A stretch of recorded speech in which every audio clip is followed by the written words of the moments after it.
حضرت محمد مصطفیٰ صلی اللہ علیہ وآلہ وسلم سن 570 تا 632 عیسوی۔ حضرت محمد صلی اللہ علیہ وسلم کے مذہب کے پیروکار دنیا بھر کے مختلف علاقوں میں 2.5 ارب سے زائد پھیلے ہوئے ہیں۔ اس سے حضرت محمد صلی اللہ علیہ وآلہ وسلم کی اہمیت کا اندازہ لگایا جا سکتا ہے۔ ان کی زندگی قابل رشک ہے۔ ان کی 63 سالہ زندگی میں انسانی تجربات کے گراں مایہ انبار نظر آتے ہیں، جس میں غربت سے امارت تک، ناکامی سے کامیابی تک، بے بسی سے غیر فانی قوت تک، ایذا رسانی سے بادشاہی تک سب ہی مظہر ملتے ہیں۔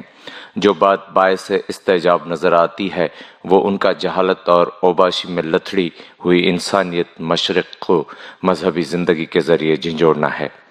سن 609 تا 632 عیسوی کے دوران ان کے دل سے ایمان کی روشنی پھوٹی، اور ایک وقت وہ بھی آیا جس نے دنیا بھر کی تاریخ کو بے حد متاثر کیا۔ اللہ اکبر، لا الہ الا اللہ، محمد رسول اللہ۔ اللہ سب سے بڑا ہے، ما سوائے خدائے واحد کے کوئی بھی عبادت و پرستش کے لائق نہیں ہے، اور حضرت محمد صلی اللہ علیہ وآلہ وسلم اللہ تعالیٰ کے پیغمبر اور رسول ہیں۔ یہ مقدس لفظ دنیا بھر کے کئی ممالک کی مساجد کے میناروں سے گونجتے ہیں، اور 1400 سال سے زائد عرصے سے تمام تر مشرق اوسط میں اللہ تعالیٰ کی بڑائی اور عظمت کا ڈنکا بجا رہے ہیں۔ ان الفاظ میں وحی الہی کا اعلان کیا جاتا ہے، اور انسانی معاملات میں روزانہ ہی یہ الفاظ ہلچل مچاتے رہتے ہیں۔ اب ہم سے یہ سوال پوچھا جا سکتا ہے کہ وہ انسان کیسا تھا جس نے مشرق کو جگایا اور برائیوں سے پاک کیا، جس نے مختصر سالوں میں عرب میں تاریخ کا جانا پہچانا بہت بڑا مذہبی انقلاب پیدا کیا۔ حضرت محمد صلی اللہ علیہ وآلہ وسلم 570 عیسوی کے لگ بھگ پیدا ہوئے۔ ان کا شمار عرب کے شرفاء میں ہوتا تھا۔ ان کا خاندان قبیلہ قریش سے تعلق رکھتا تھا، اور ان کا حسب حضرت اسماعیل علیہ السلام اور حضرت ابراہیم علیہ السلام تک جا پہنچتا ہے۔ مسلمانوں کا اعتقاد ہے کہ خانہ کعبہ حضرت ابراہیم علیہ السلام نے تعمیر کیا تھا، چنانچہ حضرت محمد مصطفیٰ صلی اللہ علیہ وآلہ وسلم کی پیدائش کے وقت سے ہی خانہ کعبہ مذہبی عبادت گاہ کا اہم مرکز تھا۔ اگرچہ اس دور میں اہل مکہ گہری جہالت میں ڈوبے ہوئے تھے۔ آپ صلی اللہ علیہ وسلم کے والد ماجد حضرت عبداللہ، جو حضرت عبد المطلب کے بیٹے تھے اور حضرت محمد صلی اللہ علیہ وسلم کی پیدائش سے قبل وفات پا چکے تھے، جبکہ آپ صلی اللہ علیہ وآلہ وسلم کی والدہ ماجدہ حضرت آمنہ رضی اللہ تعالی عنہا نے چند سال بعد وفات پائی۔ اس وقت حضرت محمد صلی اللہ علیہ وسلم کی عمر مبارک 6 سال تھی، اور اس طرح وہ دنیا میں ایک یتیم کے طور پر تنہا رہ گئے، اور ماں اور باپ دونوں کی رفاقت سے محروم ہو گئے۔ حضرت محمد مصطفیٰ صلی اللہ علیہ وسلم کی کفالت کا بار اب ان کے دادا حضرت عبد المطلب نے اٹھایا، جو آپ صلی اللہ علیہ وسلم کی گود میں لینے کے 2 سال بعد فوت ہوئے۔ اس کے بعد حضرت محمد صلی اللہ علیہ وآلہ وسلم اپنے چچا ابو طالب کی کفالت میں چلے گئے، جنہوں نے معصوم کے لیے جلد ہی گہری شفقت کو پروان چڑھایا، اور انہوں نے آپ صلی اللہ علیہ وسلم کو اپنے بستر پر اپنے ساتھ سلایا، اپنے ساتھ بٹھا کر کھانا کھلایا، اور آپ صلی اللہ علیہ وسلم کو اپنے ساتھ ہی رکھا۔ جہاں کہیں بھی وہ سفر پر گئے، معصوم حضرت محمد مصطفیٰ صلی اللہ علیہ وآلہ وسلم اور ان کے چچا کے درمیان گہری رفاقت کا جلد ہی کھلا امتحان سامنے آیا۔ حضرت ابو طالب کو شام کا ایک طویل سفر درپیش آیا۔ اپنے مہربان مددگار سے اس قدر طویل جدائی والے سفر نے حضرت محمد مصطفیٰ صلی اللہ علیہ وسلم کو بے حد مضطرب اور پریشان کیا۔ اس وقت اس معصوم کی عمر 12 سال تھی۔ اس بات پر حضرت ابو طالب نے یہ فیصلہ کیا کہ اس معصوم کو اپنے ساتھ شام لے جائیں، جو کئی ماہ تک جاری رہا، اور اس نے حضرت محمد صلی اللہ علیہ وسلم پر بیرونی دنیا کے بارے میں پہلے سے گہرے نقوش ثبت کیے، اور اس بات نے انہیں مختلف النسل انسانوں اور مختلف المذہبی عقائد رکھنے والوں کے نزدیک لا کھڑا کیا۔ حضرت محمد مصطفیٰ صلی اللہ علیہ وسلم کی نوجوانی کے زمانے میں ایک اور بیرونی حادثہ پیش آیا۔ وادی مکہ اور اس کے آس پاس کی آبادی کے درمیان ایک سنگین ترین جنگ چھڑ گئی، جو 2 عرب قبائل قریش اور بنی حوازان کے درمیان باہمی چپ قلش کا نتیجہ تھی، اور جس کا باعث عکاظ کا سالانہ میلہ تھا۔ حضرت محمد مصطفیٰ صلی اللہ علیہ وسلم نے اپنے قریشی چچاؤں کا ساتھ دیا، لیکن اس سارے معاملے میں ان کا جو کردار نظر آتا ہے وہ دشمنوں کے پھینکے ہوئے تیروں کو اکٹھا کرنا اور ان کو اپنے چچاؤں کے حوالے کرنا تھا۔ حضرت داؤد علیہ السلام کی مانند حضرت محمد مصطفیٰ صلی اللہ علیہ وسلم کی جوانی کا کچھ عرصہ مکہ کی نزدیکی پہاڑیوں اور وادیوں میں اہل مکہ کی بھیڑیں اور بکریاں چراتے بھی گزرا ہے، لیکن خواہ ان کا دعویٰ کچھ بھی ہو اور خواہ ان کے فرائض یا معاملات کچھ ہی کیوں نہ ہوں جن میں وہ ملوث ہوں، ان کو انہوں نے اس قدر باعزت طور پر وفاداری سے نبھایا کہ ان سے انہوں نے امین کا عمومی خطاب پایا، جس کی معنی ہے قابل بھروسہ۔ تاریخی لحاظ سے یہ بات ہر جگہ تسلیم کی جاتی ہے کہ حضرت محمد مصطفیٰ صلی اللہ علیہ وسلم کی جوانی مکمل پاک بازی اور منکسر المزاجی کا نمونہ تھی۔ جب بھی کوئی اس دور کے مکہ میں فحاشی اور لاقانونیت کے بارے میں خیال کرتا ہے جو کہ قریب سارے عرب میں پھیلی ہوئی تھی، تو اس بارے میں حضرت محمد مصطفیٰ صلی اللہ علیہ وسلم کی عزت و وقار شاندار نظر آتی ہے اور مقابلتاً بے حد اعلیٰ بصیرت کی غماز نظر آتی ہے۔ گہری بصیرت اور دور اندیشی اور رحم دلی سے بھرپور، ہر برائی سے بچتے ہوئے آپ صلی اللہ علیہ وآلہ وسلم اپنے آپ میں مگن رہتے تھے اور دولت و عشرت سے رغبت نہ رکھتے تھے۔ ایسا معلوم ہوتا تھا کہ آپ صلی اللہ علیہ وسلم حضرت ابو طالب کے خاندان، جو کہ اپنی جگہ بہت نمایاں حیثیت کے مالک تھے، میں پرسکون اور الگ تھلگ زندگی گزار رہے تھے۔ تاہم حضرت ابو طالب کسی بھی لحاظ سے باثروت نہ تھے، چنانچہ انہوں نے حضرت محمد مصطفیٰ صلی اللہ علیہ وسلم کو نصیحت کی کہ وہ حضرت خدیجہ رضی اللہ تعالی عنہا کے قافلے کو شام لے جا کر اپنی گزر بسر کا خود انتظام کریں، جو کہ اہل قریش کے باثروت اور اعلیٰ حیثیت کی مالکہ خاتون تھیں۔ حضرت محمد مصطفیٰ صلی اللہ علیہ وسلم نے اس پر رضامندی کا اظہار کیا اور اپنی زیر نگرانی قافلے کو شام لے گئے اور بے حد کامیابی سے واپس لوٹے، جس سے حضرت خدیجہ رضی اللہ تعالی عنہا راضی ہو گئیں۔ حضرت محمد مصطفیٰ صلی اللہ علیہ وسلم کی سنجیدگی، سادگی اور ذاتی وجاہت نے حضرت خدیجہ رضی اللہ تعالی عنہا کو بے حد متاثر کیا، جو کہ اس وقت 40 سالہ بیوہ تھیں۔ اس کے بعد جلد ہی سن 595 عیسوی میں ان کی آپس میں شادی ہو گئی۔ حضرت محمد مصطفیٰ صلی اللہ علیہ وسلم اس وقت 25 سال کے جوان تھے۔ اگرچہ حضرت خدیجہ رضی اللہ تعالی عنہا حضرت محمد مصطفیٰ صلی اللہ علیہ وسلم سے عمر میں 15 سال بڑی تھیں، تاہم یہ شادی بہت ہی مبارک اور پرمسرت ثابت ہوئی، جس کا سبب باہمی افہام اور تفہیم تھا۔ اس جوڑے کے ہاں 2 بیٹے اور 4 بیٹیاں پیدا ہوئیں۔ حضرت محمد مصطفیٰ صلی اللہ علیہ وسلم نے اپنی حیات میں ہی ماسوائے ایک بیٹی حضرت فاطمۃ الزہرا رضی اللہ تعالی عنہا کے، جو حضرت علی رضی اللہ تعالی عنہا سے بیاہی گئیں، سب سے محرومی پائی۔ حضرت خدیجہ رضی اللہ تعالی عنہا کے زمانے حیات میں ان کی وفات 65 سال کی عمر میں ہوئی، جبکہ حضرت محمد مصطفیٰ صلی اللہ علیہ وآلہ وسلم کی عمر مبارک 50 برس تھی۔ حضرت محمد صلی اللہ علیہ وسلم کا عنوان شباب اور ایک ایسے ملک میں رہتے ہوئے جہاں طوائف الملوکی عادت ثانیہ بن چکی تھی، آپ صلی اللہ علیہ وسلم سختی سے وفادار اور پاک باز رہے اور اپنی وفا شعار رفیق اور بیوی سے وابستہ رہے، جو کہ ہر لحاظ سے پرجوش اور سرگرم تھیں۔ مکہ میں حضرت خدیجہ رضی اللہ تعالی عنہا کی وفات کے بعد حضرت محمد صلی اللہ علیہ وسلم نے حضرت سودا رضی اللہ تعالی عنہا سے شادی کی اور بعد میں مدینہ میں حضرت عائشہ رضی اللہ تعالی عنہا، جو کہ حضرت ابوبکر صدیق رضی اللہ تعالی عنہا وفادار ساتھی کی بیٹی تھیں، سے شادی کی۔ سن 605 عیسوی میں حضرت خدیجہ رضی اللہ تعالی عنہا سے شادی کے کچھ عرصے بعد حضرت محمد صلی اللہ علیہ وسلم کو خانہ کعبہ کی دوبارہ تعمیر کی ضرورت پیش آئی، جو کہ مکہ کا متبرک مقام تھا۔ اس مقصد کے لیے مطلوبہ سامان تعمیر مہیا کیا گیا اور قریش نے مشترکہ طور پر اس میں حصہ لیا۔ دوران تعمیر ایک سنگین مسئلہ ابھرا جو کہ کعبے کی دیوار میں متبرک حجر اسود کو اپنی جگہ پر رکھنے کا تھا، اور اس کا اعزاز کون حاصل کرے گا۔ اس مسئلے پر قریش کے مختلف خاندانوں کے درمیان اس اعزاز کو پانے کے لیے سخت ترین مقابلہ شروع ہو گیا۔ تنازع کے عروج کے وقت حضرت محمد صلی اللہ علیہ وسلم کی عمر 35 سال تھی۔ وہ خانہ کعبہ کے احاطے میں داخل ہوئے اور انہیں ثالث چن لیا گیا۔ آپ صلی اللہ علیہ وسلم نے اپنی چادر زمین پر بچھائی۔ آپ صلی اللہ علیہ وسلم نے اس متبرک پتھر کو اس کی جگہ سے اٹھا کر اس میں رکھا اور قریش کے چاروں متقابل فریق سے کہا کہ وہ آگے آئیں اور اس چادر کا ایک ایک کونا اٹھائیں، اور اس طرح پتھر کو اٹھائیں۔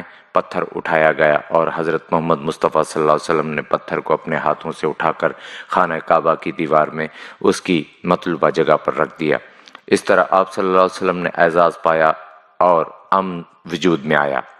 فطری لحاظ سے گہرے مذہبی ہونے کے ناطے حضرت محمد صلی اللہ علیہ وسلم اکثر ہیرا پہاڑی کے دامن میں واقع غار میں جایا کرتے تھے، جو کہ مکہ سے اندازاً 3 میل کے فاصلے پر تھا، اور وہاں اپنے ایام عبادت اور مراقبے میں وقت گزارا کرتے تھے۔ ایک موقع پر جب وہ ترک دنیا کیے بیٹھے تھے، حضرت محمد مصطفیٰ صلی اللہ علیہ وسلم پر وحی نازل ہوئی، ایسی وحی جس نے عرب کی تمام تر جہالت کو مکمل طور پر اکھاڑ پھینکا اور مشرق کو دین ابراہیم کی چمک دمک سے چمکایا اور لبریز فرمایا، جس کے مطابق سچے خدائے واحد پر اعتقاد رکھنا تھا، جو بڑا مہربان اور رحم کرنے والا ہے، جو اول و آخر ہے۔ حضرت محمد مصطفیٰ صلی اللہ علیہ وسلم نے پہل اس پیغام کو خوف اور لرزتے ہوئے سنا، لیکن بالآخر اپنے تمام تر اعتماد اللہ تعالیٰ پر رکھتے ہوئے آپ صلی اللہ علیہ وسلم نے اس پیغام پر لبیک کہا اور اعلان کیا کہ خدا واحد و یکتا ہے، جہالت کو اکھاڑ پھینکا اور قدیم سچے مذہب کو اجاگر کیا، جو خدا واحد کی عبادت اور انسانیت کی خدمت، وفاداری، اچھے اعمال، اللہ تعالیٰ عز و جل کی اطاعت اور انسانیت کے درمیان بھائی چارہ پیدا کرنے پر مشتمل تھا۔ مگر حضرت محمد مصطفیٰ صلی اللہ علیہ وسلم کے سامنے موجود کام بتقاضائے بشریت سے بلند تر تھا۔ آپ صلی اللہ علیہ وسلم کا اپنا قبیلہ قریش مکہ کی جہالت کا سب سے بڑا سرغنہ تھا۔ یہ بات کہی جاتی ہے کہ اس دور میں مکہ میں بتوں کی تعداد 365 تھی۔ سخت ترین مخالفت، ایذا رسانی، پتھراؤ، بے عزتی کی وجہ سے آپ صلی اللہ علیہ وسلم کی زندگی سخت خطرے سے دوچار تھی۔ حضرت محمد مصطفیٰ صلی اللہ علیہ وسلم نے دھمکیوں اور حوصلہ شکنی کی جہالت کی مذمت جاری رکھی، اور رحم اور عزت نفس کی جزا و سزا، عقل و دانش اور اندرونی توبہ، ایک خدا تمام انسانیت کو پالنے والے اور تمام تر وجودوں کے مالک کا اعلان جاری رکھا۔ تبدیلی آہستگی سے آتی چلی گئی۔ سب سے پہلے ایمان لانے والی آپ صلی اللہ علیہ وآلہ وسلم کی وفا شعار بیوی حضرت خدیجہ رضی اللہ تعالی عنہا تھی۔ دوسرے مکہ کے قابل عزت، با ثروت اور با اثر شخص حضرت ابو بکر صدیق رضی اللہ تعالی عنہ تھے، جن کی اپنے ہم وطنوں میں انصاف پرور ہونے کی وجہ سے بے حد عزت و توقیر تھی۔ حضرت علی رضی اللہ تعالی عنہ، جو کہ آپ صلی اللہ علیہ وسلم کے نوجوان چچا زاد بھائی تھے، اور حضرت زید رضی اللہ تعالی عنہ، آزاد کردہ غلام، سب سے پہلے 3 تبدیلی مذہب کرنے والے انسان تھے، جبکہ پہلے 3 یا 4 سال کے اختتام پر حضرت محمد مصطفیٰ صلی اللہ علیہ وسلم کا رسالتی اور پیغمبرانہ مشن ایمان لانے والوں کے ساتھ 40 افراد تک پہنچ گیا۔ اب دور ایذا رسانی بہت تیزی سے بڑھ گیا، اور 615 عیسوی میں یہ بات لازمی ٹھہرا دی گئی کہ مسلمانوں پر ممانعت تبلیغ لاگو کر دی جائے، یعنی مسلمان جو کہ حضرت محمد مصطفیٰ صلی اللہ علیہ وسلم کے پیروکار کہلواتے تھے کہ وہ اپنی حفاظت کے لیے حبشہ کی جانب ہجرت کر جائیں، جہاں مہاجرین کو اچھی طرح خوش آمدید کہا گیا۔ مگر قریش کی ایذا رسانی اور ستم ظریفی پہلے کی نسبت انتہا کو پہنچ گئی، اور آنے والے سال میں مسلمانوں کا دوسرا دستہ مکہ سے ہجرت کر گیا اور حبشہ کے نجاشی کے ہاں مہاجر بن گیا۔ حضرت محمد مصطفیٰ صلی اللہ علیہ وسلم بدستور مکہ میں ہی رہے، جبکہ اہل قریش کا مقصد وشنام، تراری اور گالی گلوچ تھا۔ قریش نے حضرت ابو طالب پر اپنا اثر رسوخ ڈالا کہ وہ اپنے بھتیجے محمد صلی اللہ علیہ وسلم پر پابندی لگائیں، لیکن حضرت ابو طالب بدستور پرجوش حامی بنے رہے اور حضرت محمد مصطفیٰ صلی اللہ علیہ وسلم کو اپنی حفاظت میں لیے رہے۔ قریش نے حضرت محمد مصطفیٰ صلی اللہ علیہ وسلم اور ان کے خاندان ہاشم کے مقاطعے کا اعلان کر دیا۔ یہ مقاطعہ تقریباً 3 سال کے عرصے تک جاری رہا۔ یہ عرصہ ان کے لیے بے پناہ مشکلات کا باعث بنا، جو کہ ریاستی بندش اور سماجی مقاطعہ کی وجہ سے تھا، جس میں حضرت محمد مصطفیٰ صلی اللہ علیہ وسلم اور ان کے خاندان کو زندگی گزارنے پر مجبور ہونا پڑا۔ سن 619 عیسوی میں یہ مقاطعہ ختم کیا گیا، مگر اسی سال حضرت محمد مصطفیٰ صلی اللہ علیہ وسلم کو اپنی وفات شعار بیوی حضرت خدیجہ رضی اللہ تعالی عنہا کی وفات کا گہرا ترین صدمہ برداشت کرنا پڑا، جبکہ آئندہ سال حضرت محمد مصطفیٰ صلی اللہ علیہ وسلم کو اپنے سب سے بڑے محافظ ابو طالب کی وفات کا صدمہ بھی دیکھنا پڑا۔ چنانچہ حضرت محمد مصطفیٰ صلی اللہ علیہ وسلم کی مکہ میں حالت ابتر ہو گئی۔ آپ صلی اللہ علیہ وسلم کے صحابہ رضی اللہ تعالی عنہ بدستور وفادار تھے، مگر وہ جمعیت غفیر کے سامنے مٹھی بھر تھے، اور ان میں سے بھی بہت بڑی تعداد اب حبشہ میں تھی۔ حضرت محمد مصطفیٰ صلی اللہ علیہ وسلم سخت دباؤ میں آ گئے اور آپ صلی اللہ علیہ وسلم نے طائف کی جانب مراجعت کی، جو کہ مکہ سے 60 یا 70 میل کے فاصلے پر مشہور ترین شہر تھا، مگر وہاں آپ کو بے عزتی، پتھراؤ اور لان تان سے نوازا گیا۔ اپنی دونوں ٹانگوں سے خون بہاتے ہوئے اس ضدی ہٹ دھرم اور بت پرست شہر سے آپ کو مراجعت کرنا پڑی۔ اگرچہ کفر کا غبار بہت گہرا تھا، مگر آپ صلی اللہ علیہ وسلم کا اصرار، تبلیغ اسلام، سچے اللہ تعالی یکتا واحد کی پرستش اور ملت ابراہیم کا اظہار کسی بھی طرح متاثر نہ ہوا۔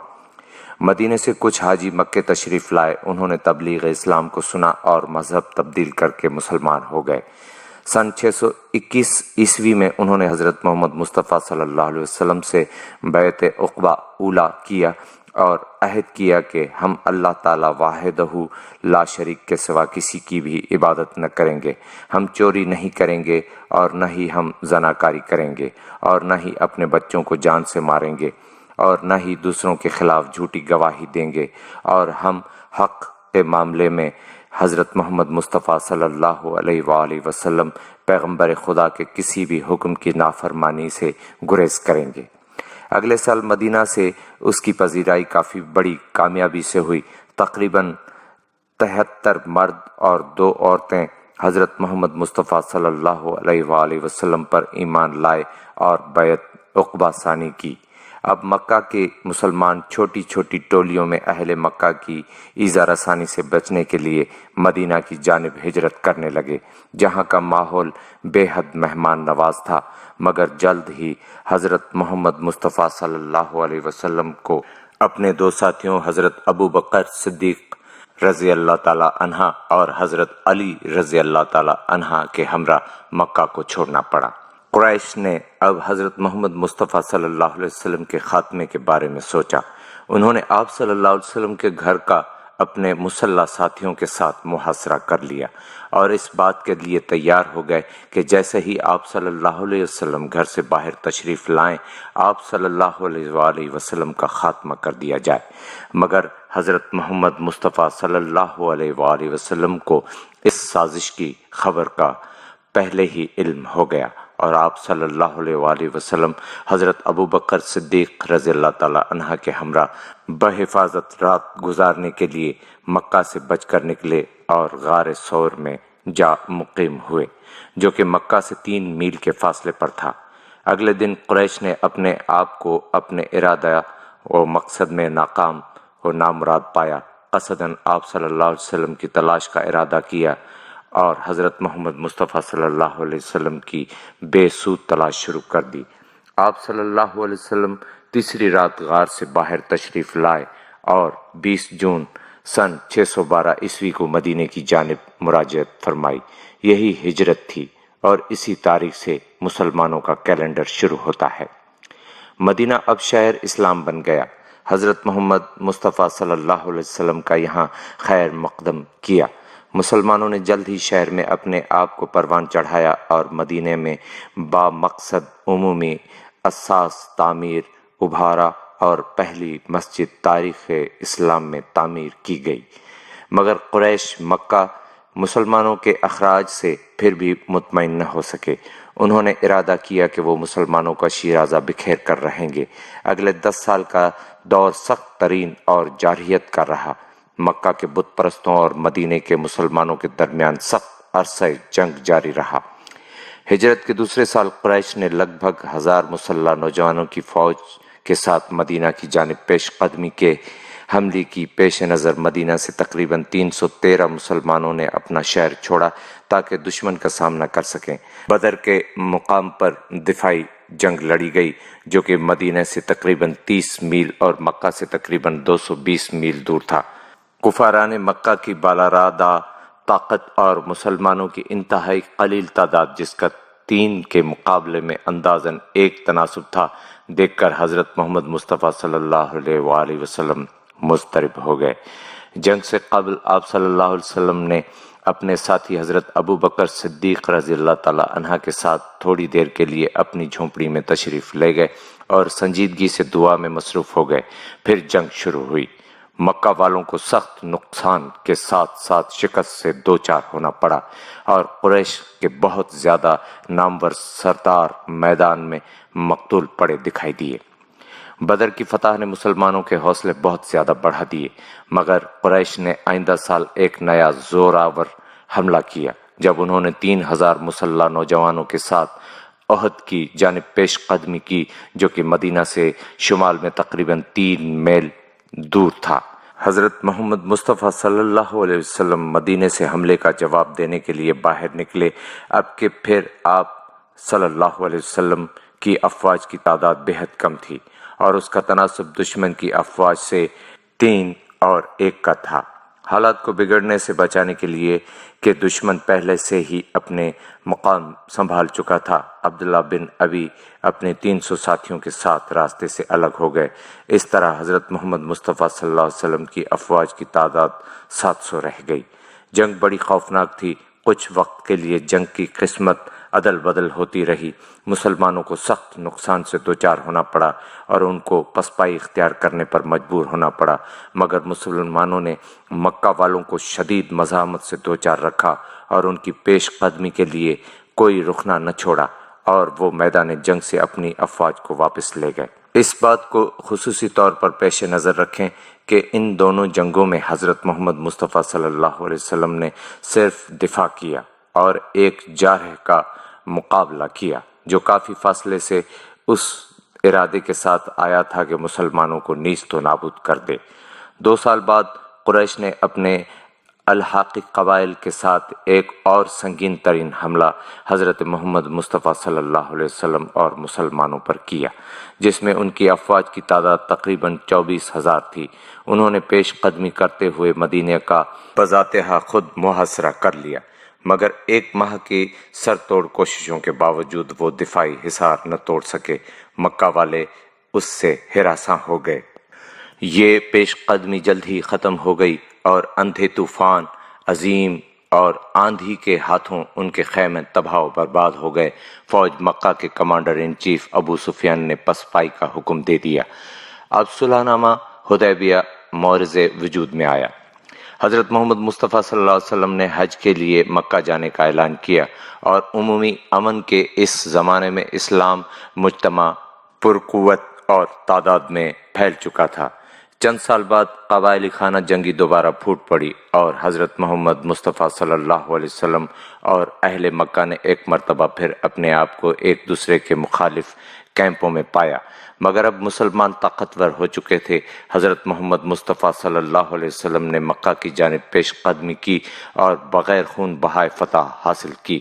مکہ والوں نے بغیر کسی مزاحمت کے ہتھیار پھینک دیے۔ اہل اسلام کی یہ آخری کوشش تھی۔ خانہ کعبہ کا مقدس گھر بتوں سے پاک کیا گیا، شرک مٹا دیا گیا اور اس طرح عرب خدا واحد کی پرستش کے معاملے میں لمبے عرصے کے لیے متحد ہو گیا۔ ہجرت کے 10ویں سال امن کے زمانے میں، جس میں بت پرستی کی ہر علامت مٹا دی گئی تھی، حضرت محمد مصطفیٰ صلی اللہ علیہ وسلم نے حج کا قصد کیا اور مکہ مکرمہ میں اپنا آخری حج الوداع ادا کیا۔ انہوں نے خدا کے مقدس گھر میں اللہ تعالیٰ جل شانہ کا شکر ادا کیا اور پھر حج کے واجبات ادا کرنے کے لیے آپ صلی اللہ علیہ وآلہ وسلم منی اور عرفات کے مقامات پر تشریف لے گئے، جہاں آپ صلی اللہ علیہ وسلم نے اپنا خطبہ دیا اور قرآنی آیات کی تلاوت کی اور فرمایا، آج کے دن میں نے آپ کے لیے دین کی تکمیل کر دی ہے اور میں تم سے توقع رکھتا ہوں اور میں نے تمہارے لیے اس مذہب کو چن لیا ہے۔ سال 632 عیسوی میں اپنے پیغمبرانہ مشن کی تکمیل کو دیکھتے ہوئے اور اپنے دشمنوں کو فراخ دلانہ معافی دیتے ہوئے اور ہر جانب سے عزت و توقیر پاتے ہوئے، حضرت محمد مصطفیٰ صلی اللہ علیہ وسلم نے اپنی نوجوان بیوی حضرت عائشہ رضی اللہ تعالی عنہا کی باہوں میں وصال پایا اور مدینہ پاک میں خاک نشین ہوئے۔ آپ صلی اللہ علیہ وسلم کے آخری الفاظ و خیالات بے انتہا قابل قدر ہیں جو آپ صلی اللہ علیہ وسلم نے زیر لب کہے، اے اللہ تعالیٰ بہشت میں بقا، دوام بخشنا، بلند ترین مقام پر رفاقت بخشنا۔ چنانچہ اس طرح عرب کے عظیم پیغمبر کے رفقا اور اصحاب میں یاسیر دوڑ گئی۔ آپ صلی اللہ علیہ وسلم کا عظیم ترین انقلاب بت پرستی کا خاتمہ تھا، جبکہ دیگر اہم ترین متعدد اقدامات میں کثیر الازدواجی کو محدود کرنا، زنانہ کاری، بھاری سود، جوئے اور منشیات کے استعمال کی ممانعت ہے۔ آپ صلی اللہ علیہ وسلم نے اطفال کشی کا خاتمہ کیا، غلامی کی مذمت اور بے حوصلہ افزائی فرمائی اور اخوت و بھائی چارے اور اللہ تعالیٰ کی نظر میں انسانیت کی خوبی کو اجاگر کیا، خواہ اس کا تعلق کسی بھی نسل اور جماعت سے ہو۔ قرآن پاک اسلام کی متبرک و مقدس کتاب ہے، 1400 سالوں سے زائد عرصہ سے بدستور غیر متبدل اور غیر تحریف شدہ اپنے حسن و دلکشی کے ساتھ موجود ہے، اور نہ صرف اس کا ترجمہ بے شمار زبانوں میں ہو چکا ہے بلکہ دنیا میں سب سے زیادہ پڑھی جانے والی کتاب بھی یہی ہے جو سراسر ہدایت ہے۔ حضرت محمد صلی اللہ علیہ وآلہ وسلم کے قلب اطہر میں ایمان کے انوار و تجلیات تو شروع سے ہی تھے، ہاں لوگوں کو ایمان کی دعوت کا آغاز سن 609 عیسوی سے اللہ تعالیٰ کے حکم سے فرمایا۔